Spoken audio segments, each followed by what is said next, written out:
Xankəndinin Kərkicahan qəsəbəsinə ilk köç baş tutub. Uzun illər məcburi köçkün həyatı yaşayan sakinlər bugün doğma yurdlarına qayıtdılar. İlkin mərhələdə 117 nəfərdən ibarət 30 ailə Kərkicahana köçürülüb. Bir vaxtlar məcburi şəkildə tərk edilən evlərin qapıları bugün yenidən doğma insanların üzünə açılıb. Uzun illərdən sonra buraya qayıdış həm də ədalətin bərpasıdır. Ən əsası da yarım qalan həyatların davamıdır. Elə sakinlər də bu qayıdışı və tarixi ədaləti təmtəraqla qeyd ediblər.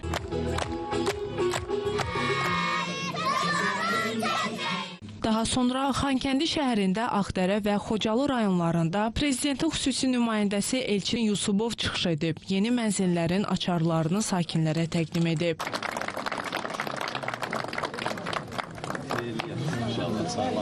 Xoşbəxtəm. Yəni 35 il keçir.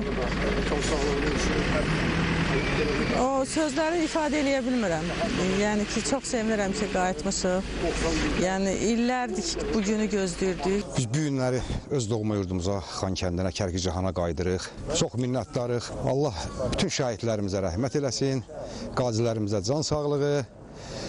Bütün Azərbaycan xalqını Allah qorusun. Qeyd edilib ki, sakinlərin öz doğma yurdunda rahat yaşamaları üçün qəsəbədə hər cür şərait yaradılıb. Yaşayış evləri və zəruri infrastruktur bərpa olunub. Bundan başqa təhlükəsizlik məsələləri nəzərə alınaraq ANAMA mütəxəssisləri tərəfindən sakinlərlə maarifləndirici söhbətlər aparılıb. Xatırladaq ki, 28 dekabr 1991-ci ildə Kərkicahan qəsəbəsi Ermənistan silahlı qüvvələri tərəfindən işğal edilib. 32 il sonra 2023-cü ildə həyata keçirilən antiterror əməliyyatlarından sonra digər ərazilərimizlə yanaşı Kərkicahan qəsəbəsi də Azərbaycan ordusunun nəzarətinə keçdi. Hazırda azad ərazilərdə Azərbaycanın 3 rəngli bayrağı dalğalanır.